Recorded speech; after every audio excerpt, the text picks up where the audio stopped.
ఘనమైన తండ్రికి మొదటిగా లెక్కలేని నా స్తుతులు స్తోత్రాలు తెలియపరుస్తూ ఈరోజు ప్రభు దినముగా ఆత్మతో సత్యమతో మనం ఆరాధించవలసిన వారిలో ఆరాధనకి చేరువచ్చిన నా సహోదరి సహోదరుని మీ అందరికీ క్రీస్తునందు వందనాలు తెలియపరుస్తూ ఆయా ప్రాంతాల్లో ఉండి దేవుని యొక్క వాక్యాన్ని ఎంతో శ్రద్ధగా ఆలకిస్తున్న సహోదరి సహోదరులు ఉన్నారు.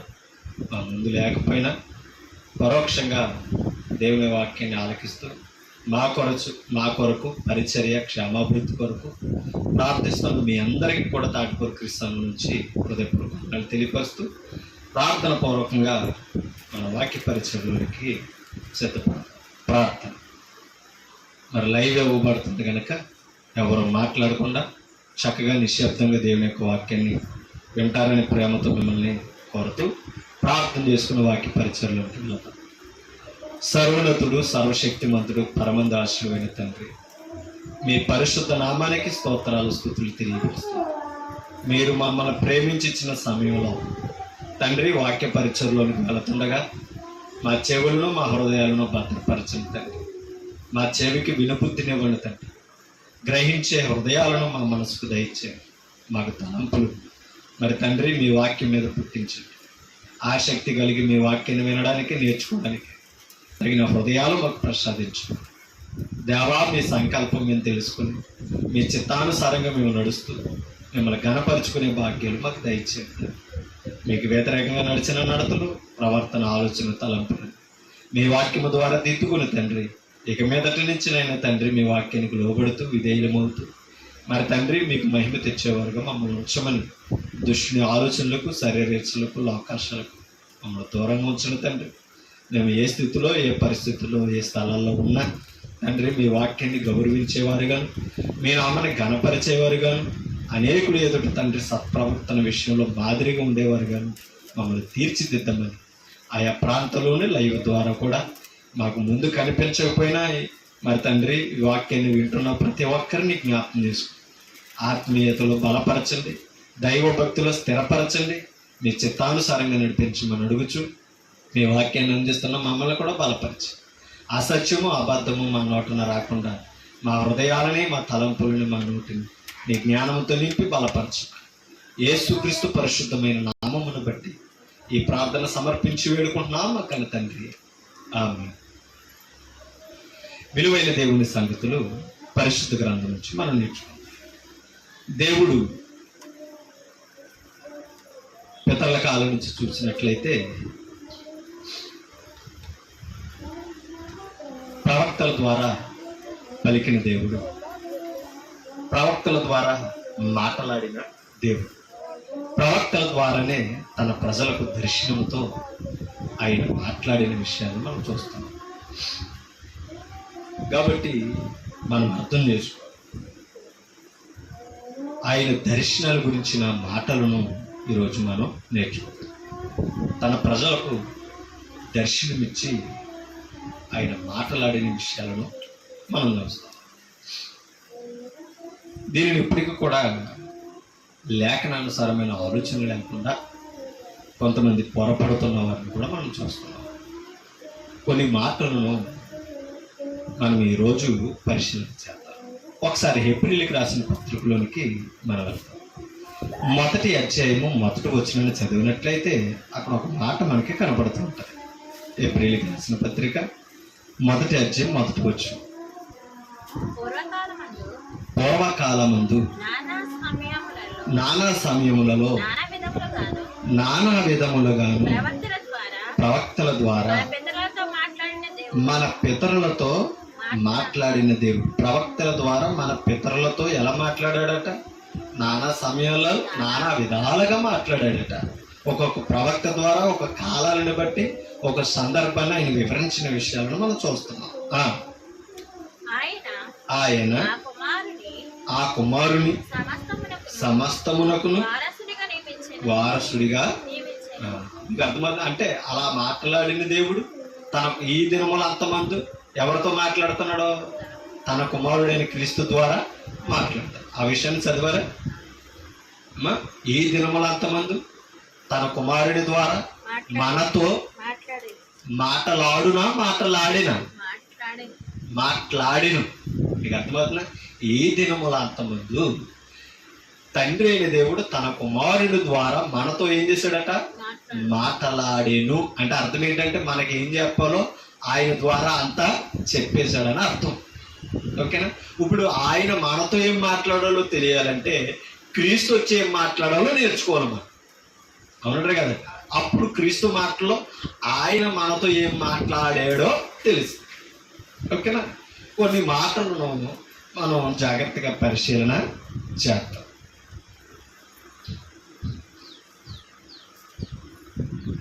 ఒకసారి కొరింథీ పత్రికలోనికి మనం వెళ్ళినట్లయితే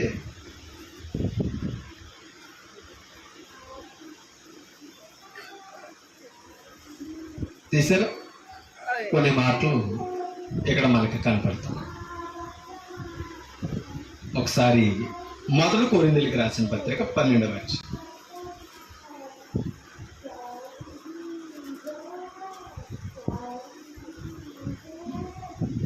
తీసారు 12వ అధ్యాయం 4వ వచనం నుంచి ఒకసారి చదువుతాం. 4వ వచనం నుంచి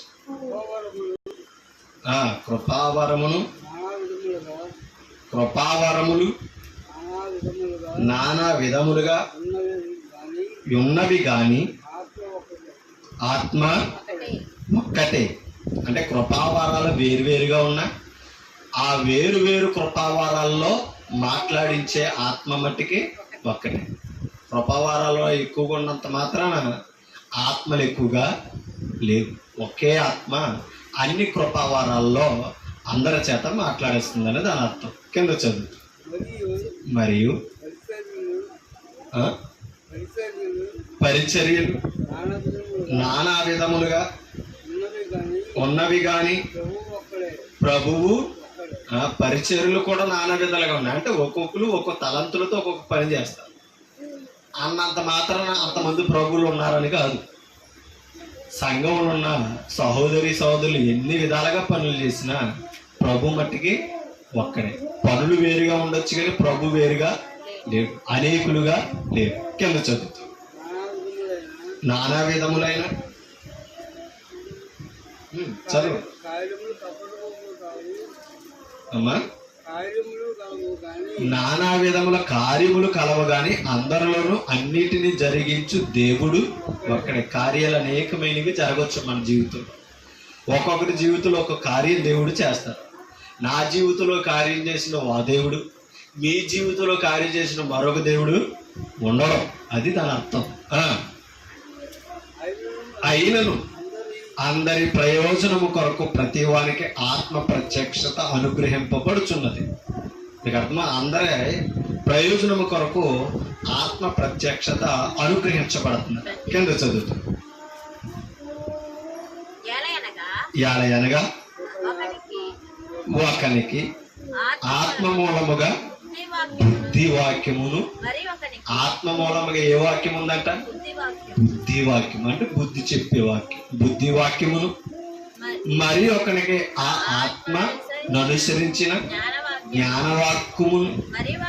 చూడండి, జ్ఞాన వాక్యమును మరి ఒకనికి ఆ ఆత్మ వలనని విశ్వాసమును మరి ఒకనికి ఆ ఒక్క ఆత్మ వలనని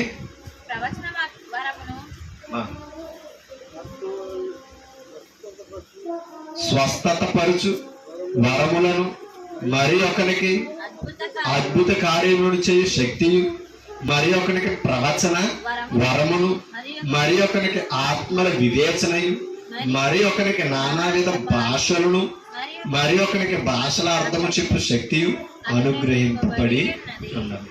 ఇలా పరిశుద్ధాత్ముని ద్వారా ఒక్కొక్కడికి ఆత్మక్షేమాభివృద్ధిని బట్టి ఇలాగా ఆత్మను బట్టి ప్రత్యక్షతలో ఏర్పరచబడుతున్నట్ట.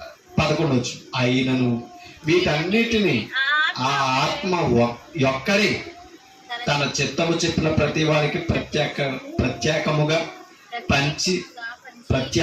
పంచి ఇచ్చు కార్యసిద్ధి కలుగు చేయించున్నది. ఇన్ని కార్యాలు చేయవాడు ఎవరవట? ఒక్క ఆత్మే.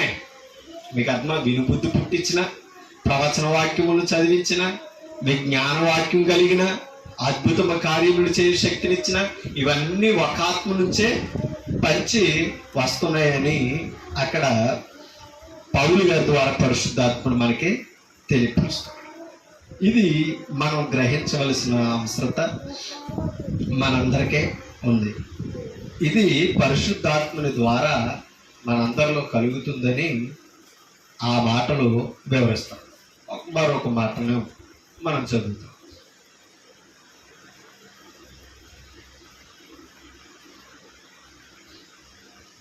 ఆది కాండంలోనికి మనం వెళ్తాం.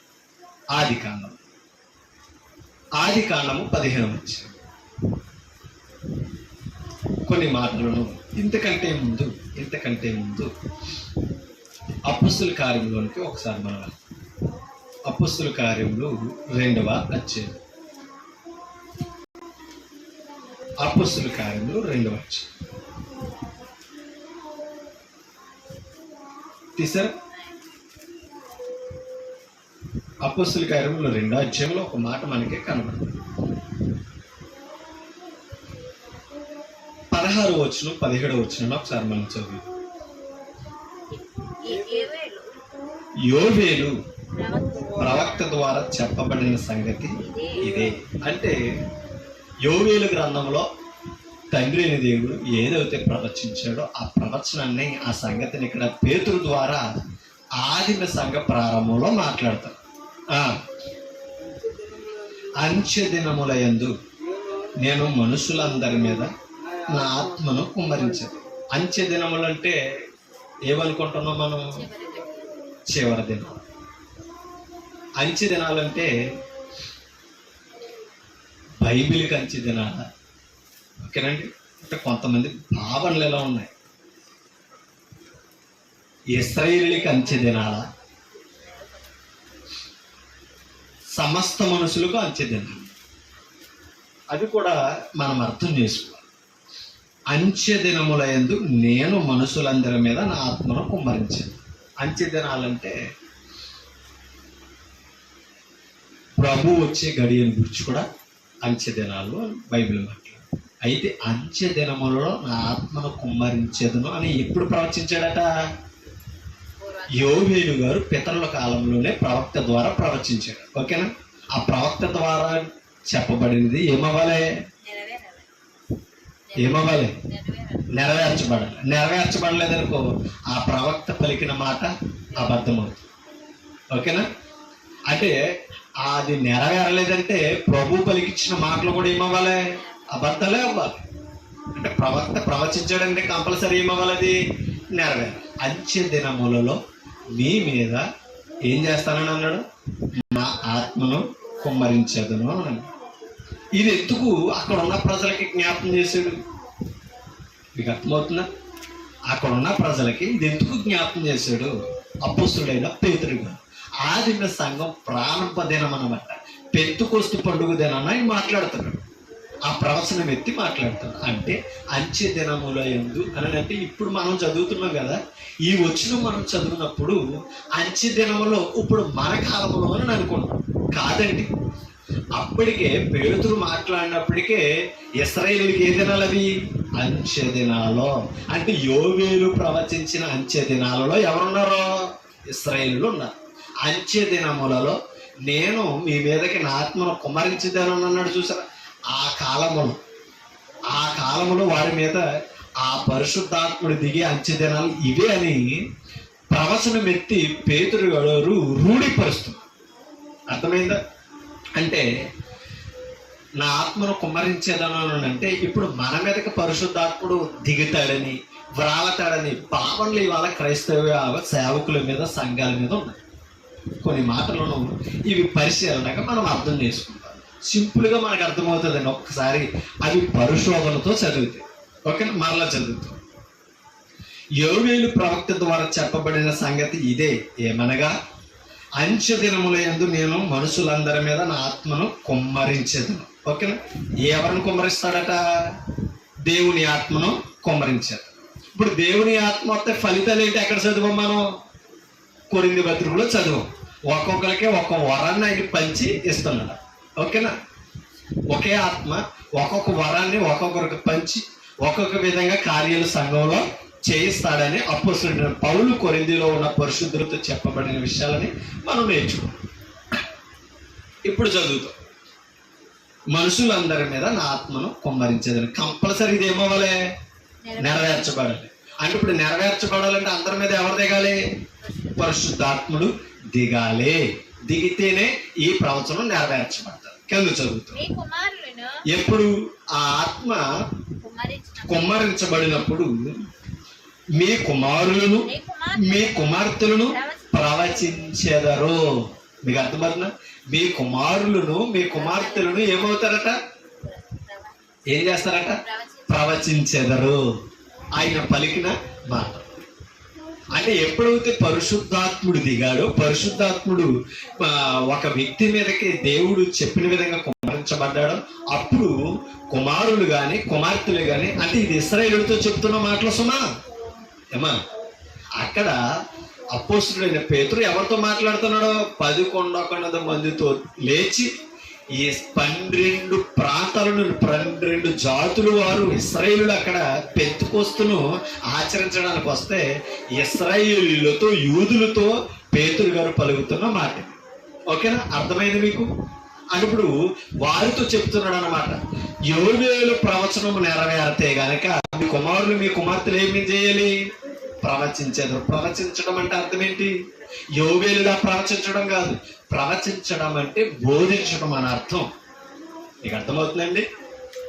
ప్రవచించడం అంటే జరిగేది చెబుతాం, జరగబోయేది చెబుతాం. ఉన్నాడు కదండి సోదిగండ్రులు.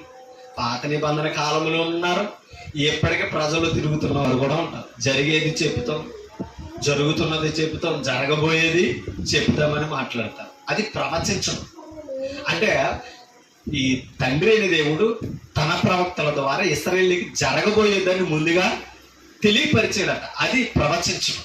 మీకు అర్థమవుతుందా? ప్రవచనం అంటే వారికి తెలియకుండానే జరగబోయేదాన్ని చెప్పడమే ప్రవచనము అని అన్నారు. ఓకేనా? అది నెరవేరితేనే ఆ ప్రవక్త నిజం పలికినట్టు అర్థం. అది నెరవేరలేదనుకో ఆ ప్రవక్త ఏమయ్యాడు తెలుసా? ఆ ప్రజలలో అబద్ధికుడు అనమాట, అబద్ధ ప్రవక్తకుడు అనమాట. కాబట్టి యోవేలు ప్రవచించినది అబద్ధం కావకూడదంటే ఏమవ్వాలి? నెరవేరాలి. నెరవేరాలంటే మీ కుమారులు మీ కుమార్తెల మీదకి ఎవరు రావాలి? పరిశుద్ధాత్ముడు రావాలి. పరిశుద్ధాత్ముడు వస్తే మీ కుమారులు మీ కుమార్తెల మీదకి పరిశుద్ధాత్ముడు వస్తే అక్కడ ఒక మాట చెప్పుడు, ప్రవచించెదరు. అంతేనా? మీ యవ్వనులకు దర్శనములు కలుగును. ఓకేనా? ఒకటి ప్రవచనము, 2 దర్శనము.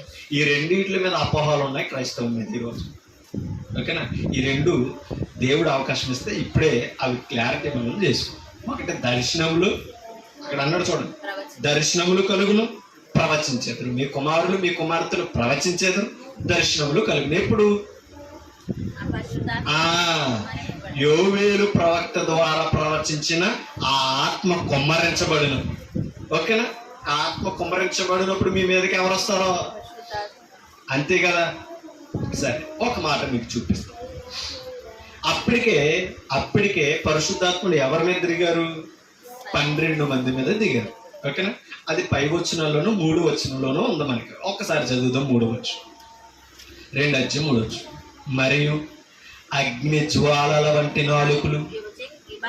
అగ్ని జ్వాలల వంటి నాలుగు. అగ్ని జ్వాలల కాదు సుమా, అగ్ని జ్వాలల వంటి.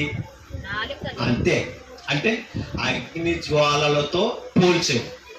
అగ్ని జ్వాలల వంటి నాలుకలు విభాగింపబడినట్టుగా వారికి కనబడి, ఎవరికే? కనిపెడుతున్న మేడగదిలో ఉన్న 12 మందికి కనబడి వారిలో ఒక్కొక్కని మీద వ్రాలగా. ఎంతమంది మీద? 12 మంది అపోస్తలుల మీద ఒక్కొక్కని మీద వ్రాలగా అందరూ పరిశుద్ధాత్మతో నిండిన వారై. అంతేనా? ఎప్పుడైతే ఒక్కొక్కరి మీద వ్రాలిందో అందరూ దేనితో నింపబడ్డారంట? పరిశుద్ధాత్మతో నింపబడ్డారు. ఓకేనా? పరిశుద్ధాత్మతో నింపబడ్డారు. నింపబడిన వారై ఆ ఆత్మ, ఏ ఆత్మ? ఎవరి మీదకి అయితే పరిశుద్ధాత్మ దిగాడో ఆ ఆత్మ వారికి వాక్శక్తి అనుగ్రహించిన కొలది. వాక్శక్తి అనుగ్రహించిన కొలది అన్య భాషలతో మాటలాడసాగిరి. అర్థమైందా? ఎప్పుడైతే పరిశుద్ధాత్ముడు 12 మంది అపోస్తలుడి మీదకి దిగాడో అంటే బ్రాలాడో అక్కడ చెప్పినట్టుగా, ఓకేనా, పరిశుద్ధాత్ముడు అగ్ని జ్వాలల వంటి నాలుకలతో పోల్చాడు తప్పని అగ్ని జ్వాలల వంటి నాలుకలు పరిశుద్ధాత్ముడు కాదు. మీకు అర్థమైందా? అగ్ని జ్వాలల వంటి అని అన్నాడంటే పోలిక, అంతేనా? అగ్ని జ్వాలల వంటి నాలుకలతో విభవింపబడినట్టుగా వారి మీద రాలేదు. ఎవరో? పరిశుద్ధాత్ముడు. ఎప్పుడైతే వారి మీదకి దిగాడో పరిశుద్ధాత్ముడు దిగాన వారు ఏం చేశారు? వాక్శక్తి పొందారు. ఓకేనా? వాక్శక్తి ఎప్పుడైతే పొందారో అన్య భాషలతో మాట్లాడారట. ఎవరో? 12 మంది. ఓకేనా? ఆ 12 మందిలో ఒకడే ఇప్పుడు మాట్లాడాడు. ఇందాక మనం చదివాం చూసారు 16-17 వచ్చిన ఎవరైనా? పేతురు గారు. ఓకేనా? అదే అపొస్తలుల కార్యం 2:16-17 వచ్చిన ఆ ఆత్మతో నింపబడి అక్కడున్న పితరులతో అక్కడున్న ఇశ్రాయేలులతో యోవేలు ప్రవచనాన్ని చదివిన వారికి ఎత్తుపెట్టి చూపిస్తున్నాడు అన్నమాట. అంటే దేవుని ప్రవచనం నెరవేరాలి అంటే ఆ ఆత్మ మీ మీదకి ఏమవ్వాలి? కుమ్మరించబడాలి. ఎప్పుడైతే కుమ్మరించబడుతుందో మీ యవ్వనులు అంటే మీ కుమారులు మీ కుమార్తెలు ఏం చేస్తారో? ప్రవచిస్తారు. మీ యవ్వనులు ఏం పొందుతారు? దర్శనాలు పొందుతారు. ఓకేనా? అందుకనే నాకు దర్శనం దేవుడు ఎలా మాట్లాడాడంటే కంపల్సరీ జరుగుతుందని మాట్లాడే వాళ్ళు ఉన్నారు. ఇప్పుడు భవిష్యత్ కాలంలో మీకు ఏం జరుగుతుందో మేము చెప్పేస్తామని, ఓకేనా, ఆ ప్రభాగాలు పలికే బోధకులు ఉన్నారు. కాబట్టి ఆ ప్రవచనాలు ఏంటి, ఓకేనా, ఆ ప్రవచించడం ఏంటి, ఆ దర్శనాలు ఏంటి, ఒక్క కొన్ని మాటలను మనం పరిశీలన చేద్దాం. ఇదంతా జరగాలంటే ఎవరు కావాలి? పరిశుద్ధాత్ముడు దిగాలి. అంతేనా? పరిశుద్ధాత్ముడు కుమ్మరించబడాలి అని అన్నాడు. ఒక మాట అక్కడే మీకు చూపిస్తాను చూడండి. ఇప్పుడు అపొస్తలుల మీదకి ఎలా దిగాడు? అగ్ని జ్వాలల వంటి నాలుకలుగా విభాగింపబడినట్టుగా వారి మీదకి రావడం చూసాం. ఓకేనా? పరిశుద్ధాత్మ లెక్కించాడు. అది వారి మీదకే ప్రత్యేకంగా వచ్చాడు. ఎవరు? పరిశుద్ధాత్మ. అలా దేవుని చిత్తమని. ఓకేనా? దాని కొరకు 12 మంది కూడా మేడగదిలో కనిపెట్టారు యెరూషలేములో. అది పెంతెకోస్తు పండుగ దినాన జరిగింది. ఓకేనా? ఇప్పుడు వారి మీదకి అలా దిగాడు కదా, మన మీదకి కూడా పరిశుద్ధాత్మను అలాగే వ్రాలతాడని, కుమ్మరించబడతాని, దిగుతాడని ఇప్పటికే ఈ వచ్చిన చదివి ప్రవాహాలు మనలో ఉన్నాయి. ఓకేనా? ఇదే పేతురు గారు ఆ మాటలు చెప్తున్నాడు. కొన్ని మాటలు మనం చదువుతాం. ఇదే 2వ అధ్యాయం 37-38 వచ్చినాలు చదువుతాం. వారు అంటే ఎవరో? ఇశ్రాయేలు. ఆ వంశం అంతా 36 వచనంలో చెప్పబడ్డది. ఆ వారు ఈ మాట విని హృదయములో నొచ్చుకున్నారట. యేసు ప్రభుకి ఎంత కఠినమైన కార్యం చేశారో పేతురు వివరించగానే హృదయములు నొచ్చుకున్నారంటే పొడవబడ్డది. గుండ్లో గుణపల్ల దిగింది అంట. ఎవరి మాటలో? పేతురు గారి మాటలో. ఎవరికి? ఇశ్రాయేలుకి.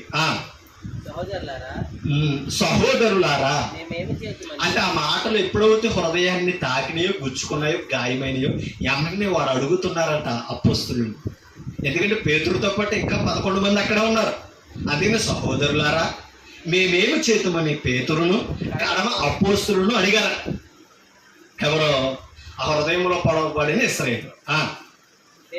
పేతురు. మీరు అంటే ఎవరు? ఆ పొడవబడి ప్రశ్నించారే ఆ ఇశ్రాయేలు. పేతురు మీరేం పొందాలి? ముందు మారు మనసు పొందాలి. మారు మనసు పొంది పాప క్షమాపణ నిమిత్తము ప్రతివాడు యేసుక్రీస్తు నామమున ఏం పొందాలి? 1 మనసు మారాలి. అంటే పశ్చాత్తాపం. మనసు మారడం అంటే ఏంటి తెలుసు? పశ్చాత్తాపం. అది నేను తప్పు చేశాను, ఓకేనా, నేను ఘోరమైన పనులు చేశాను, అది మారు ఒప్పుకోవడమే మారు మనసు అంటే. పశ్చాత్తాపం కలిగిన హృదయం అన్నమాట. మారు మనసు పొంది ఇప్పుడు ఎప్పుడైతే మారు మనసు వచ్చిందో పాప క్షమాపణకు మార్గం దొరుకుతుంది. చూడండి, పాప క్షమాపణ నిమిత్తము అంటే మీరు చేసిన పాపాలకి ఏమో కావాలి? క్షమాపణ కావాలి. క్షమాపణ నిమిత్తము ప్రతివాడు అంటే ప్రశ్నించిన ప్రతి ఒక్కరితో చెప్తున్నాడు, మీలో ప్రతివాడు యేసుక్రీస్తును సిలువేసి చంపారో ఆయన నామమున, యేసుక్రీస్తు నామమున మీరు ఇప్పుడు ఏం చేయాలి? బాప్తిస్మము పొందండి. అప్పుడు ఎప్పుడు? ఆయన నామమును మీరు బాప్తిస్మం పొందినప్పుడు మీరు పరిశుద్ధాత్మ అనే వరము, ఇప్పుడు పరిశుద్ధాత్మ అనే వరము మీరు పొందాలంటే ఏం చేయమన్నాడు? మీరు మాకిలాగా మేడగదిలో కనిపెట్టనని అన్నాడా పేతురు గారు? ఎందుకంటే ఇలా కనిపెడితేనే కదా పరిశుద్ధాత్ముడు మీరు మీదకి దిగాడు. అవునా? కుమ్మరించబడ్డాడు. అగ్ని జ్వాలలో అంటే నాలుగులుగా వేపాపేగింపబడినట్టుగా మీరు మీదకి దిగాడు. అది పేతురు ఏం చెప్పాలి ఇప్పుడు? అమ్మ మీరు కూడా ఏం చేయాలి? మేడగదిలో కనిపెట్టండి, మా మీదకి దిగినట్టుగా మీ మీదకి దిగుతాడని చెప్పాలి. అంటే అది అందరికీ పరిమితి, అందరి పరిధి కాదు, వారికే పరిమితి అది. అందుకు కాబట్టి పేతురు ఏం చెప్పాడంటే, మీరు పరిశుద్ధాత్మని పొందాలంటే మీరు చేయవలసిన కార్యం ఏంటి తెలుసా? మారు మనసు పొందాలి, పాప క్షమాపణ పొందాలి. ఈ రెండూ జరగాలంటే యేసుక్రీస్తు నామమును అంగీకరించాలి. ఆయన నామమును అంగీకరించడం అంటే ఆయన నామములు మీరేం చేయాలి? బాప్తిస్మము అంటే ఆత్మరక్షణ పొందాలి. ఎప్పుడైతే ఆయన నామములు బాప్తిస్మం పొందుతున్నారో మారు మనసు కలుగుతుంది, రెండు పాప క్షమాపణ దొరుకుతుంది. ఎప్పుడైతే మారు మనసు వచ్చి పాప క్షమాపణ దొరికిందో ఎవరి నామమున? యేసుక్రీస్తు నామమున, అప్పుడు పరిశుద్ధాత్మ అనే వరాన్ని దేవుడు వరంగా మీకు ఇచ్చాడు. ఎవరిని వరంగా ఇచ్చాడు? పరిశుద్ధాత్మని. వరంగా ఇవ్వడం అంటే అర్థం ఏంటి తెలుసా? పరిశుద్ధాత్మని పొందుకుంటున్నాడు. ఇది ఇంకా క్లారిటీ అర్థం అవ్వాలంటే గలతీ పత్రికలోనికి వెళదాం. గలతీ పత్రిక 3:27 చదువుదాం. చూడండి, త్వరగా తీయండి. గలతీయులకు రాసిన పత్రిక 3:27 ఒకసారి చూడండి. ఆ వచ్చును క్లారిటీ మనకు అర్థమవుతుంది. క్రీస్తులోనికి బాప్తిస్మము పొందిన మీరందరూ క్రీస్తును ధరించుకొని ఉన్నారో. అర్థమైందండి? బాప్తిస్మం పొందిన ఎవరిలోనికి? క్రీస్తు యేసులోనికి బాప్తిస్మం పొందిన మనమందరము ఎవరిని ధరించుకున్నాం అంటే ఇప్పుడు క్రీస్తును ధరించిన వాడే పాప క్షమాపణ పొందినవాడు. ఎందుకంటే క్రీస్తు నామంలో ఏం దొరుకుతుంది? పాప క్షమాపణ దొరుకుతుంది. అంటే బాప్తిస్మం ఎందుకు పొందాలంటే క్రీస్తు స్వారూప్యతలోనికి మనం రావాలంటే క్రీస్తుని ధరించాలి. క్రీస్తుని ధరించడానికి ఏం పొందాలి? బాప్తిస్మం పొందాలి. బాప్తిస్మం పొందుతుంటే ఎవరు వస్తున్నారో? పరిశుద్ధాత్మ అనే వరాన్ని పొందుకుంటున్నామంట మనం. అంటే పరిశుద్ధాత్ముడు మనలోనికి వస్తున్నాడో. ఇక్కడే 6వ అధ్యాయం గలతీ పత్రికలోనే 6వ అధ్యాయం.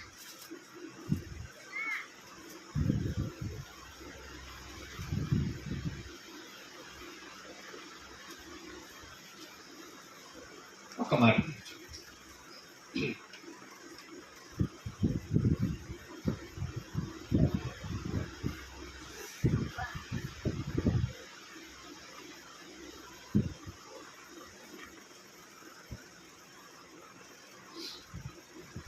మాట ఇక్కడే క్షమించండి 4 అధ్యాయం 6 వచ్చింది. 6 అధ్యాయం కాదు కానీ 4 అధ్యాయం తీసారా? 6 వచ్చినట్టు చదువుతాం. మరియు మీరు కుమారులై ఉన్నందున మీకు అర్థం. మరియు మీరు కుమారులై ఉన్నందున నాయన తండ్రి అని మొర్రపెట్టు తన కుమారుని ఆత్మను దేవుడు మన హృదయములలోనికి పంపెను. అర్థమైంది మీకు? ఏమని అన్నది? మనం చదివిన అపొస్తలుల కార్యానికి సరైన సమాధానం అంటే ఒక్కసారి 5 వచనం చదువుతాం. 4, 5 కలిసి. అయితే కాలము పరిపూర్ణమైనప్పుడు దేవుడు తన కుమారుని ఈ లోకానికి పంపించాడట. ఆయన పంపించవలసిన సమయము ఏర్పాటైనప్పుడు కుమారుని పంపించాడట. ఆయన స్త్రీ యందు పుట్టి అంటే మరియ గర్భంలో పుట్టి మనము ఎవరికి? తండ్రి అయిన దేవుడికి ఏమవ్వాలంట? దత్తపుత్రులము కావలెనని ధర్మశాస్త్రమునకు లోనై ఉన్న వారిని. ఒకటి, నేడు మనము దత్తపుత్రులం అవ్వాలి. నాడు ఎవరో ఇశ్రాయేలీయులు. ఓకేనా? తండ్రి అయిన దేవుడికి ఏమవ్వాలి? దత్తపుత్రులు కావాలనని ధర్మశాస్త్రమునకు లోనై ఉన్న వారిని విమోచించుటకై ధర్మశాస్త్రమునకు లోబడిన వాడాయనట. ఎవరో? క్రీస్తు. మరియు మీరు కుమారులయ్యున్నందున ఎప్పుడు? ఆయన ద్వారా విమోచింపబడినప్పుడు. ఎలాగా అమ్మా? ఎలా విమోచింపబడ్డారో? చెప్పాలి. అదేంటండి, అర్థమవుతలేదు నా మాటలు. ఎలా విమోచింపబడ్డాం? బాప్తిస్మం ద్వారా విమోచింపబడ్డాం. ఎందుకు విమోచింపబడ్డాం?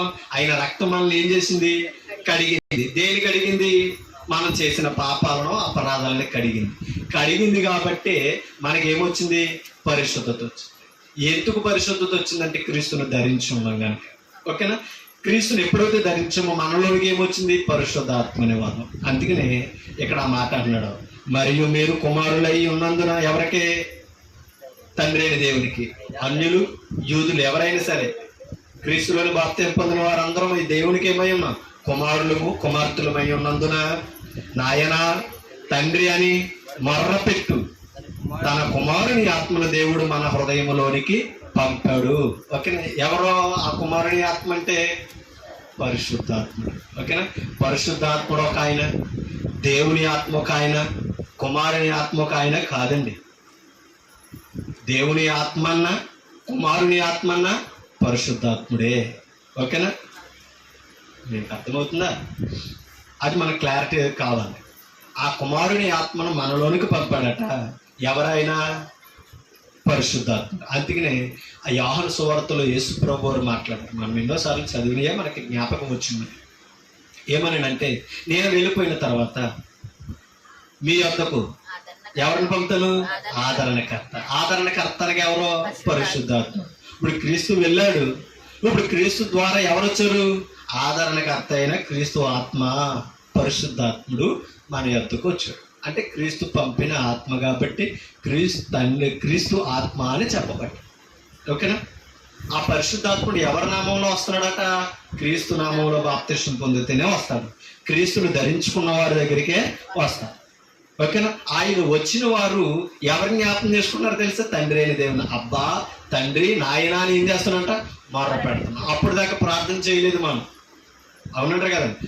బాప్తిసం ముందు ఒకవేళ ఎప్పుడన్నా అవసరం వచ్చి ప్రార్థన చేయాలనిపించిన ఎలా ప్రారంభించాలో తెలియదు, ఏమని సంభాషణ చేయాలో తెలియదు. ఇప్పుడు అవన్నీ పరిశుద్ధాత్ముడు నేర్పిస్తున్నాడు అనమాట. ఎవరికి చేయాలి, ఎవరి ద్వారా చేయాలి, ఏమని చేయాలి, ఎలాగో పలకాలి, ఆ పరిశుద్ధాత్ముడు అంటే ప్రభు ఆత్మ మనకి నేర్పుతాడు. అర్థమైంది కదా క్లారిటీ? ఇప్పుడు పరిశుద్ధాత్మను పొందాలంటే ఏం చేయాలి మనం? డౌటా? మరి అలా చదువుతున్నారేంటి? బాప్తిసం పొందాలి. అప్పొస్తుల్లో మనం ఏం చేయకూడదు? మనము గదిలో కూర్చొని ఎదురు చూస్తూ మొరపెట్టకూడదు, కనిపెట్టకూడదు. అది మన పని కాదు. మన పని ఏంటి? బాప్తిసం పొందితేనే ఎవరు వస్తారో. ఇప్పుడు పరిశుద్ధాత్ముడు వచ్చాడంటే ఏం చేయాలి మనం? పరిశుద్ధాత్ముడు అప్పొస్తుల మీదకి రాలేడండి, వాక్శక్తి వచ్చిందండి. ఏం చేస్తున్నారు వాళ్ళు? ప్రవచించడం అంటే అర్థం ఏంటి? జరగబోయేది చెప్తామనా?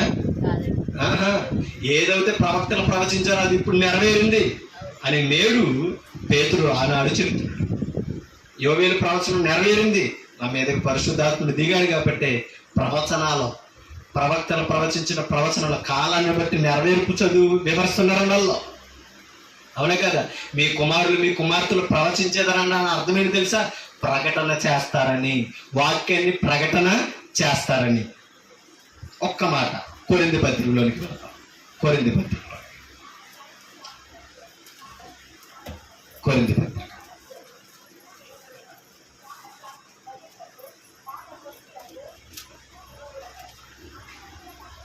మొదటి కొరింథీ పత్రిక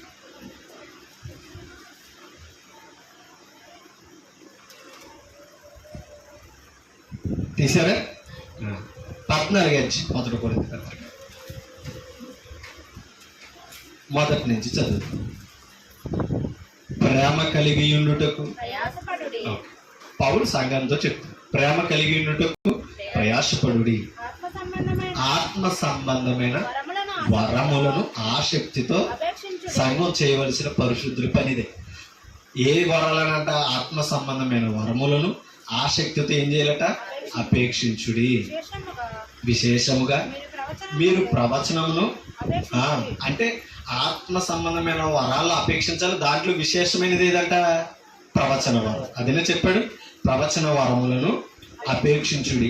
ఎందుకనగా భాషతో మాట్లాడేవాడు మనుషులతో కాదు దేవుడితో మాట్లాడుతున్నాడట. ఎందుకంటే ప్రతి భాష ఎవరికి తెలుసు? మనిషికి తెలియకపోయినా భాషలు సృష్టించిన దేవునికి తెలుసు. ఎందుకంటే బాబేలు గోపురం కట్టినప్పుడు ఇశ్రాయేలులో అక్కడ ఆకాశమునంటూ గోపురం కట్టేస్తున్నారు. అవునా కదా? మనుషులతో దేవుడితో సహవాసం, ఇంకా దేవుని కంటే పై స్థానంలోకి వెళ్ళిపోతున్నారు కాబట్టి, ఇంకా దేవుడితో పని లేదన్న స్థానానికి మనుషులు ఎదుగుతున్నారు కాబట్టి అక్కడ ఏం చేశాడు దేవుడు? భాషల తారుమారు చేశాడు అనమాట. అందుకనే ఒకన భాష ఒకరికి అర్థం అవ్వలేదు కానీ బాబేలు గోపురం నిర్మాణం ఆగిపోయింది. కానీ ఆది కాలంలో మనకు తెలుసు. ఇప్పుడు అక్కడ భాషలు తారుమారు చేసి ఎన్ని భాషలు నేర్పించడం ఎవరికి తెలుసు? మన దేశంలో ఎన్ని భాషలు ఉన్నాయో మనకు కొన్ని తెలిసి అన్ని భాషలు తెలిసినా మాట్లాడేది కొన్ని. వాడిక భాష మనకి తెలుగు. మహా ఏమైనా ఇంట్రెస్ట్గా నేర్చుకుంటే ఇంగ్లీషు. ఓకేనా? ఇంకా ఇంట్రెస్ట్గా ఉండి మనం పట్టుదలతో నేర్చుకుంటే హిందీ. అంతేనంటారా? ఇంకా ఎన్నో భాషలు ఉంటాయి, మలయాళం అని, మరాఠీ అని, ఇంకా ఎన్నో ఉంటాయి. అవన్నీ మాట్లాడగలమా? తెలుసుకుంటాం తప్ప కానీ, ఇన్ని భాషలు ఉన్నాయని అర్థం చేసుకుంటాం తప్ప కానీ వాటిని అనుభవపూర్వకంగా తీసుకోలేము. కానీ అన్ని భాషలు ఎవరికి తెలుసు? అందుకని అక్కడ అన్నాడు ఏమని? ఎందుకనగా భాషతో మాట్లాడేవాడు మనుషుతో కాదు దేవునితోటే. అంటే దేవుడికి తెలియని భాష అంటూ ఏది లేదు. అవునా కదా? మనిషికి తెలిసిన మాట్లాడలేని భాష ఉంటుంది కానీ అర్థం అవ్వలేని భాష ఉంటుందేమో తప్ప కానీ దేవునికి తెలియని భాష ఇంకోటి మానవుడి దగ్గర లేదు. మనుషుడెవడో గ్రహింపడు గాని వారు ఆత్మ వలన వరములను పలుకుచు. క్షమాభివృద్ధియు హెచ్చరికయు ఆదరణ కలుగునట్టు. మీకు అర్థమవుతుందా? ఏం కలగాలంటే ఒకటే అక్కడ చెప్పాడు, క్షమాభివృద్ధి కలగాలి, 2 హెచ్చరిక కలగాలి, 3 ఆదరణ కలగాలి. ఎవరికే? వినేవారికి కలుగునట్లు. గ్రహించువాడు, ప్రవచించువాడు మనుషులతో, దేవునితో కాదు. ప్రవచించేవాడు ఎవరితో మాట్లాడుతున్నాడు? కాబట్టి ముందు కూర్చునే వారికి నువ్వు చెప్పే భాష వచ్చో రాదో తెలుసుకుని ప్రవచించు. అంతేనంటారా? ఇప్పుడు మీరు అందరూ తెలుగు వాళ్ళని ఉదాహరణ చెప్తున్నాను. నేను ఇంగ్లీష్లో మాట్లాడితే ఏమంటారు? ఓ ఇంగ్లీష్లో మాట్లాడేస్తున్నాడు, భలే వచ్చు అని అనుకోవచ్చు. కానీ ఏమవుదో ప్రయోజనకరం కాదు. ఎందుకని? అది మీకు రీచ్ అవుతేలా.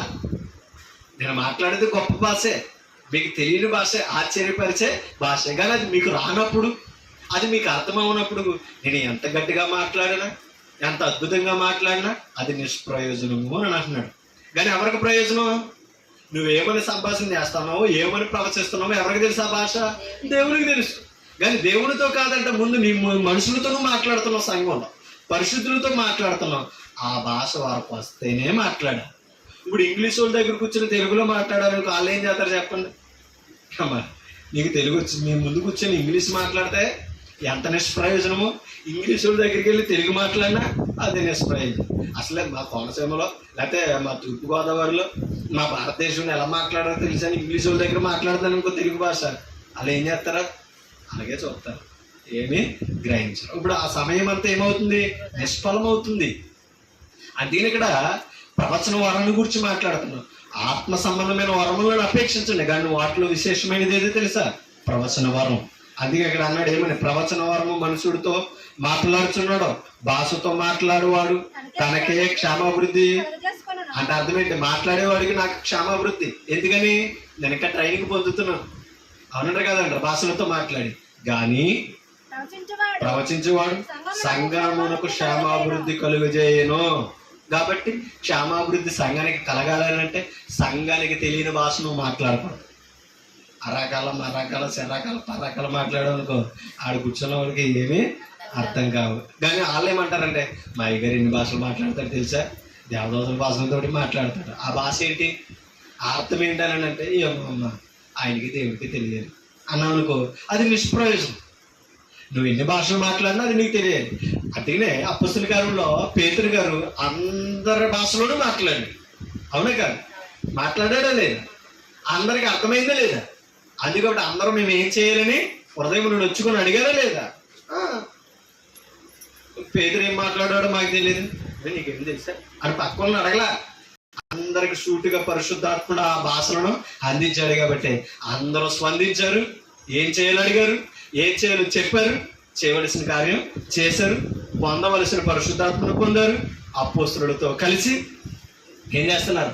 ఆరాధన చేస్తూ బోధలోను, సహవాసంలోను, ప్రార్థనలోను ఎడతెగక ఎదుగుతున్నారు. అర్థం అవ్వకపోతే అలా అడగరు, ప్రశ్నించరు, ఏం చేయాలండి? పశ్చాత్తాపడరు, నేను చేసింది తప్పని.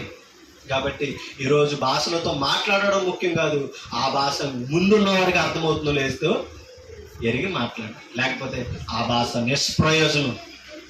అవునంటారు కదండి. కాబట్టి ఆ భాష మనుషులతో కాదు, ఎక్కువగా సంఘములో ఉన్నవారితో మాట్లాడుతున్నాడు. కాబట్టి మాట్లాడే వాడికి ప్రయోజనం కలగడం కాదు, కానీ వినేవాడికి ప్రయోజనం కలగాలి. అప్పుడే సంఘానికి ఏమవుతుందంట? క్షేమాభివృద్ధి కలుగుతుంది. ఆ ప్రవచన వరము అని ప్రవచించడం అంటే వాక్య పరిచర్య గురించి మాట్లాడుతున్న పౌలు బోధ. ఓకేనా? ప్రవచనం అంటే ప్రవక్తల ప్రవచించడం కాదు. ఏమైతే ప్రవచింపబడ్డదో అది ప్రవక్తల ద్వారా చెప్పబడినవన్నీ నెరవేరినవన్నీ ఒకసారి చూడండి. లోకసువార్త 24:44 చూడండి.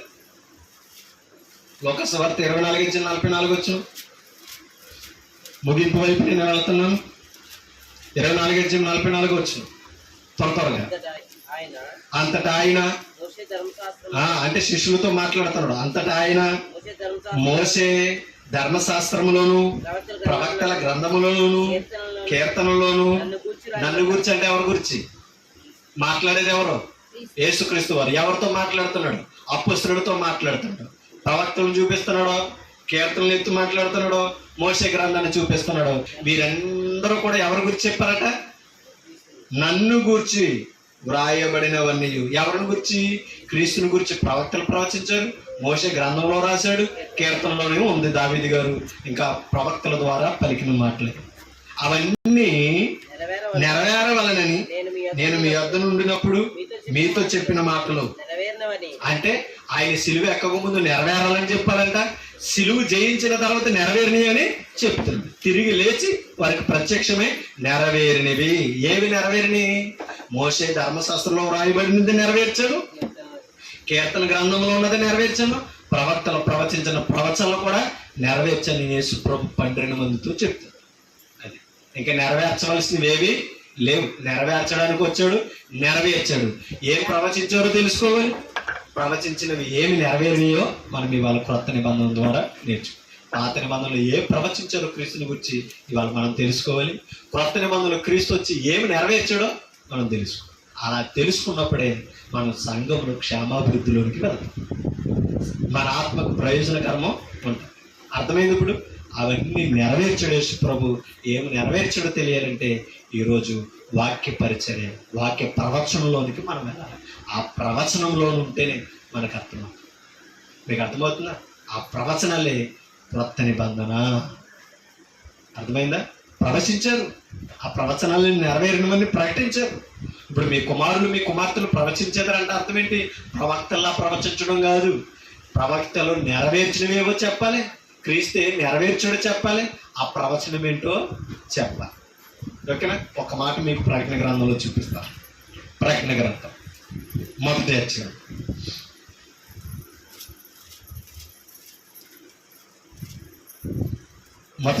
తీసారా? ప్రకటన గ్రంథం 1వ అధ్యాయం 1 నుంచి 2 వచనాలు చదువుకుంటాం. యేసుక్రీస్తు తన దాసులకు కనపరచుటకు దేవుడు ఆయనకు అనుగ్రహించిన ప్రత్యక్ష. ఏమర్థమైంది? క్రీస్తు తన దాసులకు కనపరచుటకు దేవుడు ఆయనకు అనుగ్రహించిన ప్రత్యక్ష. దేవుడు ఎవరికి అనుగ్రహించాడంటే ప్రత్యక్షత? ఆయనకు. ఎవరైనా? క్రీస్తు. ఓకేనా? ఎందుకు ప్రత్యక్షపరచారట? తన దాసులకు తెలియపరచాలి. అదేనా చెప్పాడు? తన దాసులకు కనుపరచాలి.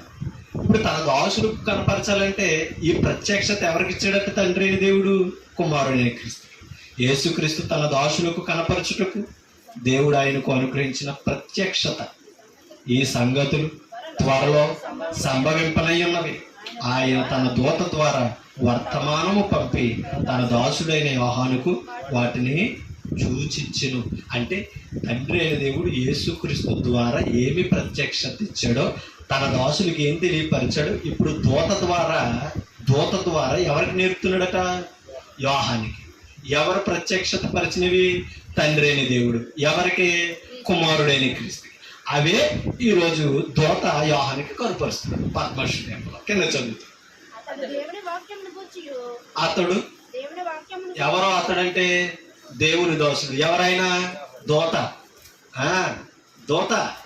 అతడు దేవుని వాక్యమును గూర్చి, యేసుక్రీస్తు సాక్ష్యమును గూర్చి తాను చూచినంత మట్టుకు సాక్ష్యం ఇచ్చాడు. ఎవరో చూసినంత మట్టుకు? చాలా డౌటే. ఎవరు చూసినంత మట్టుకు? దేవదూతగా చూపించాడండి. తన దోషులకు క్రీస్తు ఏం కనపరుస్తున్నాడో ప్రత్యక్షతలోని ఎవరికి చూపిస్తున్నాడు? దేవదూత ద్వారా తండ్రి అయిన దేవుడు యోహానికి చూపిస్తున్నాడు. ఆ యోహాను యోహానికి చూపిస్తున్నాడు ఇప్పుడు. ఓకేనా? ఏదైతే దూత ద్వారా యోహానుకు తన దోషులకు చూపించాలనుకున్నాడో అది ఇప్పుడు 2వ వచనంలో దూత చెప్తున్నాడు. ఎవరితో? యోహాను గారితో. ఏమని? అతడు అంటే దూత. అతడు దేవుని వాక్యమును గూర్చి, యేసుక్రీస్తు సాక్ష్యమును గూర్చి తాను చూచినంత మట్టుకు, ఎక్కడ? పరలోకంలో తండ్రి దగ్గర చూచినంత మట్టుకు. ఇప్పుడు ఎవరికి ప్రత్యక్షత కనపరుస్తున్నాడు? కాదండి, యోహానికి. చూడండి, సాక్ష్యం ఇచ్చాను, సమయము సమీపించినది కనుక ఈ ప్రవచన వాక్యములు. ఏ ప్రవచన వాక్యములు? యేసుక్రీస్తుని గురించి నెరవేరాలని ప్రవచించిన ప్రవక్తలు, అవన్నీ నెరవేర్చిన ప్రవచనాలు అన్నమాట. ఇవి క్రొత్త నిబంధన ప్రవచనాల గురించి మాట్లాడుతాను. ప్రవచన వాక్యములను చదువువాడును వాటిని విని ఇందులో వ్రాయబడిన సంగతులను గైకొనువారు ధన్యులు. ఇంకా కనిపెడదాం చూద్దాం అనుకున్నవాడు ధన్యుడు కాదు. ఆ ప్రవచనాలు నెరవేరిని అవి నా కొరకు క్రొత్త నిబంధనలు లెక్కించబడ్డాయి, క్రీస్తు ద్వారా ప్రవచింపబడ్డాయి. అవి నా ప్రవచన వాక్యాలు వినువాడు, చదువువాడు, గైకొని వాటిని ప్రకటించేవాడు ధన్యుడు తప్పక ఇంకా కనిపెట్టి చూసేవాడు కాదు. కనిపెడదాము అని అన్నాడంటే ఇంకా యోహానికి అర్థమైనంతగా అర్థం కాలేదు. అర్థమైంది. ఇప్పుడు క్రీస్తు సంఘానికి ఉన్న ధన్యత ఏంటి తెలుసా? క్రీస్తు సంఘం బయట ఉన్న వారు వేటి కొరకు ఎదురు చూస్తున్నారు, అవన్నీ క్రీస్తు సంఘంలో మనకు కళ్ళకు కట్టినట్టుగా దొరుకుతున్నాయి, అర్థమవుతున్నాయి. గ్రహిస్తే మనం ఇంకా ధన్యులు, యోహాను గారికి దూత చెప్పినట్టుగా. ఓకేనా? అర్థమైందా? ఓకే. ఒక మాట దర్శనం. ప్రవచనం అయింది కదా, ప్రవచనమైనది దర్శనం గురించి 2 మాటలు చెప్పి నేను ముగిస్తాను. ఆదికాండము 15 తీసారా? ఎన్నో మాటలు ఉన్నాయి, సమయం సరిపోదు. ఆదికాండము 15 మొదటి వచనం. ఇవి జరిగిన తరువాత యెహోవా వాక్యము అబ్రహామునకు ఏం కనిపించిందంట? దర్శనమందు అబ్రహామా భయపడకు. ఇప్పుడు దర్శనంలో ఏమొచ్చింది? అబ్రహాముకి దర్శనంలో ఏమొచ్చింది? అలా చదువుతా. ఇవి జరిగిన తర్వాత యెహోవా వాక్యము అబ్రహామునకు దర్శనమందు ఏమొచ్చింది? ఎలా వచ్చింది? దర్శనంలో వచ్చింది. ఏది? వాక్యం. ఏది కాదు? దేవుడు కాదు. అది మనం అర్థం చేసుకోవాలి. దర్శనం వచ్చింది ఏది? వాక్యం. అంటే పాత నిబంధన కాలంలో తన పితరులందరినీ, ప్రవక్తలందరినీ దర్శించింది ఏది తెలుసా?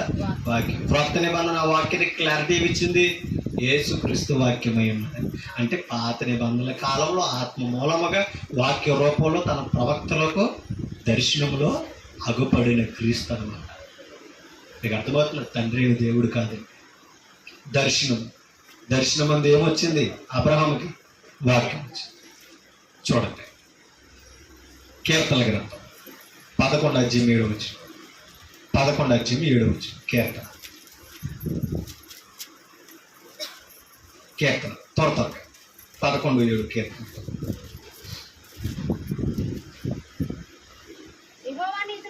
ఎవరంటే ఈయన యెహోవా నీతిమంతుడు, ఆయన నీతిని ప్రేమించుతున్నాడు. యథార్థవంతులు. ఎవరు ముఖ దర్శనం? యెహోవా ముఖ దర్శనం. నీతిమంతుడైన యెహోవా ముఖ దర్శనము చేశారు. ఎవరు చేస్తారు? అక్కడ చెప్పాడు యథార్థవంతులు. అంతేనా? యథార్థవంతులు ఆయన ముఖ దర్శనము చేశారు. కాబట్టి ఆయన దర్శనం కొరకు ఇప్పటికీ చాలా మంది క్రైస్తవులు ఎదురు చూస్తున్నారు. ఎవరి దర్శనం కొరకు? ఆయన ముఖ దర్శనం. సాక్షాత్తు దేవుని నేను కళ్ళారా చూడాలని, అంతేనంటారా? చూడాలని ఇప్పుడు ఆయన దర్శనం కొరకు ఏం చేస్తున్నారట? ఎదురు చూస్తున్నారు. ఓకే. ఎవరికి ఆ దర్శనము దొరుకుతుందట. ఎవరికి ఆ దర్శనం దొరుకుతుంది? యథార్థ హృదయులకే దొరుకుతుంది. 17 తీసారా? 15 వచ్చింది చదివి. 17 దావీదు మాట్లాడుతున్నాడు, నేనైతే నీతి గలవాడినై ఎవరి ముఖ దర్శనము? దేవుని ముఖ దర్శనము చేస్తాను. అంటే ఇప్పుడు ఆయన ముఖ దర్శనం చేయాలంటే ఏం కావాలి? ఇందాకేమన్నాడు? అది ఒకటే యథార్థత, 2 నీతి కావాలి. ఓకేనా? ఎందుకంటే యెహోవా ఎవరని చెప్పాడు? నీతిమంతులు. యథార్థ హృదయులు, నీతిమంతులు ఎవరు ముఖ దర్శనం చేస్తారో? దేవుని ముఖ దర్శనము చేసేదరు. ఓకేనా? సరే, ఒక్క మాట. అసలే దేవుణ్ణి కింద చదువుతాం. నేను మేలుకొనినప్పుడు నీ స్వరూప దర్శనముతో నాశనం తీర్చుకుంటున్నాను. ఇప్పుడు ఆయన దర్శనం ఎలా దొరుకుతుంది? ఇదే కదా మనకు కావాల్సింది. ఒక్క మాట మీకు చూపి. ఒకసారి కొలసీ పత్రికలో మళ్ళీ కొలసీ స్పీడ్ సమయం కొలసీ మొదటి 15 వచ్చిన చూడండి. ఆయన ఎవరి స్వరూపి? ఆయన అదృశ్య దేవుని స్వరూపి. ఆయన అంటే ఎవరు? అంటే ఇప్పుడు దేవుడు ఏమై ఉన్నాడు? అదృశ్యుడు. ఇప్పుడు అదృశ్య దేవుని చూడాలనుకున్నారు. స్వరూప దర్శనం. ఆయన అదృశ్య దేవుని స్వరూపం. ఎవరైనా? యేసుక్రీస్తు. ఈ భూమి మీదకి ఎలా వచ్చాడు? దృశ్య రూపముగా వచ్చాడు.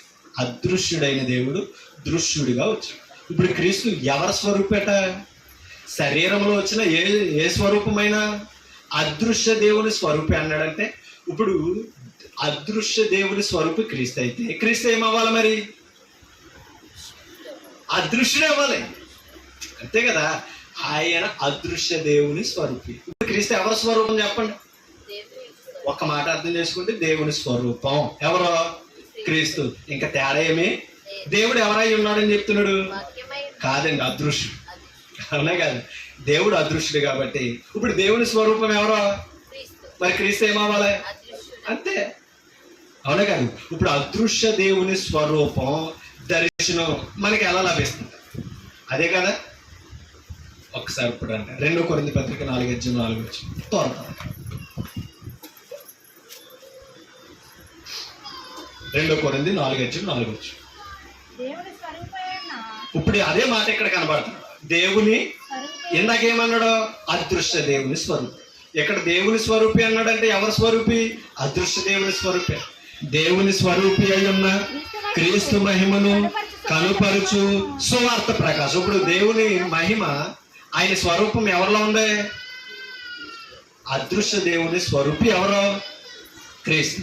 క్రీస్తులో ఎవరి స్వరూపం ఉంది? ఇలా చూడ.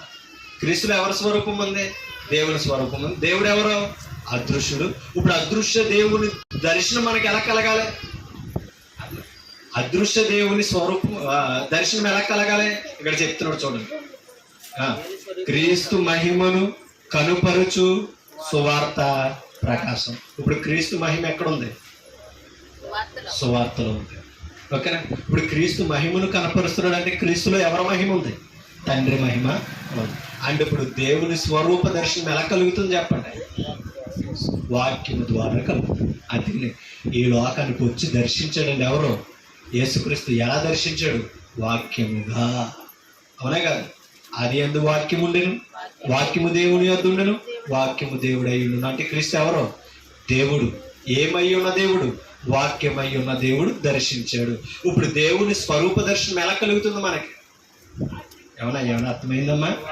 దేవుని స్వరూపం ఎలా కలుగుతుంది? వాక్య దర్శనం.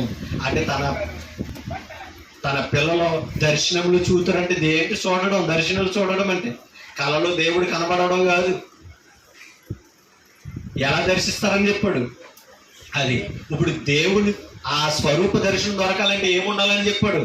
కీర్తనలు మనకి జ్ఞాపకం రావాలి. ఎలా ఉండాలి? 1 యథార్థవంతులై ఉండాలి, 2 నీతిమంతులై ఉండాలి. ఇప్పుడు నీతిమంతులు అవ్వడానికి ఎవరి రక్తంలో కడగబడ్డాం? మరి నీతిమంతుని బట్టి మనం ఏమయ్యాం? చెప్పాలి. నీతిమంతులమయ్యాం. ఇప్పుడు నీతి ఎప్పుడైతే మనలోనికి వచ్చిందో, క్రీస్తుని ఎప్పుడైతే మనం ధరించామో యథార్థ పరులమయ్యాం. మీకు అర్థమవుతుందా? ఆ యథార్థత ఇప్పుడు ఆయన ఏ స్థాయిలో పెట్టింది తెలిసి ఆయన ముందు మనల్ని. యోహాను సువార్త 4:24 వచ్చు, 23 వచ్చు, 4:23. అయితే యథార్థముగా ఆరాధించువాడు ఆత్మతోను సత్యముతోను తండ్రిని ఆరాధించు కాలము వచ్చుచున్నది, అది ఎప్పుడును వచ్చి ఉన్నది. తన్ను అంటే తండ్రిని ఆరాధించేవారు ఎట్టివారు కావాలనుకున్నాడంట. ఎట్టివారు కావాలనుకున్నాడు? యథార్థ పరులుగా ఆత్మతో సత్యముతో ఆరాధించేవారు కావాలని తండ్రి కోరుకున్నాడని క్రీస్తు మాట్లాడుతున్నాడు. అట్టి వారు కావాలనని ఎవరు కోరుచున్నారు? తండ్రి. ఎలాంటి వారు కావాలనని. అది ఇప్పుడు మనం తండ్రిని దేవుణ్ణి ఎలా ఆరాధిస్తున్నాం? యథార్థంగా ఆరాధిస్తున్నాం. ఎలా యథార్థంగా ఆరాధిస్తున్నాం? ఆత్మతో సత్యముతో. ఎందుకని? దేవుడు ఎవరు? ఆత్మ కనుక ఆయనను ఆరాధించేవారు ఆత్మతో సత్యం. ఆత్మ దేవుణ్ణి తెలుసుకున్నాం. ఎలా తెలుసుకున్నాం? స్వరూప దర్శనమై ఉన్న క్రీస్తు. ఆయన రూపాన్ని దర్శనీయుల రూపంలో తెలియపరిచింది ఎవరు తెలుసా? ఈ లోకానికి వచ్చి దేవుడు ఏమై ఉన్నాడని చెప్పుడు? అదృశ్యుడు. వాక్యమై ఉన్నాడో. వాక్యం ఏ సంబంధమైనది? పేతురు పత్రికలోకి వెళ్తే మాట్లాడాడు, అదృశ్యమైనది వాక్యం అని చెప్పాడు. ఓకేనా? వాక్యం ఏమై ఉన్నది? అదృశ్యమే తప్పిన దృశ్యమైనది కాదు. ఈ విషయాలు మనం తెలుసుకో. అర్థమైంది ఇప్పుడు దగ్గర చెప్పింది. అంటే ఇప్పుడు అదృశ్య దేవుణ్ణి ఎలా దర్శనం పొందుతున్నాం మనం చెప్పండి? వాక్యము ద్వారా, క్రీస్తు ద్వారా. ఆ క్రీస్తు ఏమై ఉన్నాడు? వాక్యం. ఒక్క మాట మీకు చెప్తాను. ఇప్పుడు ఈ ఆదివారం ఎవరిని దర్శించాం? ఇప్పుడు ఆయన ఎలా దర్శించామన్నా? స్వరూప దర్శనము. అంటే స్వయంగా ఆయన చూస్తున్నాం. ఎలాగా? వాక్యమై. అంటే తప్పకి కలలో కాదు, వాక్యమైన దర్శిస్తున్నాం. ఇప్పుడు వాక్యం దగ్గరికి వచ్చామంటే ఎవరి స్వరూప దర్శనం తీర్చుకున్నాం. అందుకనే ఆయన స్వరూప దర్శనం తీరాలని ఆశ కలిగి ఆనాడు దావీదు చూశాడు. ఆ రూపం ఈ లోకానికి వచ్చింది. అదృశ్య దేవుని రూపం క్రీస్తు. ఆయనలో వాక్యం ద్వారా ఆయన రూపాన్ని మనం తీర్చుకోవడం, ఆయన దర్శిస్తున్నాం. ఒక్క మాట చెప్పి ముగిస్తాం. పేతురు మొదటి పత్రిక 2:12 ఈ మాట చదువుకుని మనం ముగించుకో. మొదటి పేతురు పత్రిక 2:12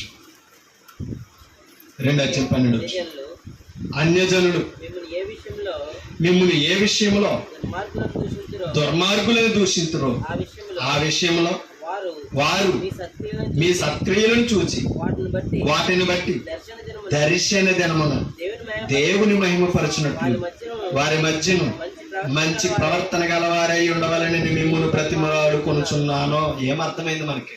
ఇప్పుడు చదువుదాం, మనకు అర్థమవుతుంది. అన్యజనులు అంటే ఒకప్పుడు మనల్ని అన్యజనులు ఎలా చూశారు? దుర్మార్గులుగా, పాపులుగా, దొంగలుగా, పలు విధమైన లక్షణాలతో చూశారట. చూసి ఏం చేశారట? ఆ విషయంలో మనల్ని ఏం చేశారట? ఇక్కడ చూడండి, ఏ విషయంలో దుర్మార్గులను దూషించారో, మునుపటి క్రీస్తులోనికి రాకముందు దూషించారో ఆ విషయంలో వారు ఎవరు? వారు అన్యజనులు మీ సత్క్రియలను ఎప్పుడు క్రీస్తులోకి వచ్చారు కదా, క్రీస్తును ధరించారు కదా, పాప క్షమాపణ పొందారు కదా. ఇప్పుడు ఏ క్రియలు చేయాలి? దుర్మార్గపు పనులు కాదు, సత్ప్రవర్తన, సత్క్రియలు. ఏ అన్యజనులు దూషించారో ఆ అన్యజనుల మధ్యన మీ ప్రవర్తన మారాలి, మీ క్రియలు మారాలి. సత్ప్రవర్తన చూసి వేటిని బట్టి? ఆ సత్క్రియలను బట్టి. దర్శన దినం అంటే అర్థం ఏంటి? వాక్య క్రియలు మీలో చూస్తున్నారు, చూసారా? ఆ చూసిన దినాన్న వాక్యం మీలో ఉందంటే ఎవరున్నారు? మీలో దేవుడు ఉన్నారు. అంటే మీలో ఎవరిని చూడాలి? అది క్రైస్తవం. మనలో క్రీస్తుని చూపించాలి. అది దర్శన దినం. ఓకేనా? మనలో అన్యజనులు ఏం చూడాలి? మనం ధరించిన క్రీస్తును చూడాలంటే సత్ప్రవర్తన కలిగి ఉండాలి, పరిశుద్ధత కలిగి ఉండాలి. దర్శన దినమున దేవుని మహిమపరచునట్లు వారి మధ్యను ఎలా ఉండాలంట? మనం అప్పుడు దాకా చెడు ప్రవర్తనతో మంచి ప్రవర్తన గలవారై ఉండవలనని పేతురు పరిశుద్ధుల్ని ఏం చేస్తున్నాడంట? ఇప్పుడు చేసే సేవకుడి పని కూడా అదే. కాబట్టి ఇప్పుడు ప్రవచనం గురించి మనకు తెలిసిందా అమ్మా? దర్శనం గురించి మనకు అర్థమైందా? ప్రవచనం అంటే ఏది? వాక్యమే. అదే ప్రాక్టీస్. అది తీరుతుంది. ఇప్పుడు మనం పరిశుద్ధాత్మను పొందిన మనం అందరం ఏం చేయాలి? ఇప్పుడు ప్రవచించాలి. మీ కుమారులు మీ కుమార్తెలు ప్రవచించరు అన్నాడు చూసారా? ఆ క్రీస్తుని గురించి ప్రకటించడం, ఆ ప్రవచన వాక్యాన్ని ప్రకటించడం. 2 స్వరూప దర్శనం, అంటే ఏ దర్శనం కొరకు పాత నిబంధన కాలం నుంచి ఎదురు చూసారో ఆ దర్శనాన్ని క్రీస్తు వచ్చు ప్రత్యక్షమయ్యాడు. క్రీస్తులో ఆ స్వరూప దర్శనాన్ని ఇవాళ దేవుడు మనం తీర్చుకుంటున్నాం. ఎలాగంటే వాక్యముగా, ఆత్మ సంబంధం. అర్థమైంది ఇప్పుడు దాకా చెప్పిన విషయాలు? కాబట్టి ఇది క్రొత్త నిబంధన చెప్తే పాత నిబంధన విషయాల్లో ఇంకా ఆలోచిస్తే మనం ఏం చేస్తామంటే అది తీర్చుకునే అవకాశం సంఘం ద్వారా దొరుకుతున్నాం. దాన్ని గుర్తించలేని స్థితిలో ఉన్నాం. అర్థం చేసుకున్నాం, వాక్యానుసారంగా యథార్థంగా నడుచుకోలేము. నన్ను నేను హెచ్చరించు, మిమ్మల్ని హెచ్చరిస్తాం. ఓపిక మీ అందరికీ హృదయపూర్వక వందనాలు తెలియపరుస్తూ ఈ మాటలు ఎంత ముగిస్తాను. అందరికీ వందనాలు.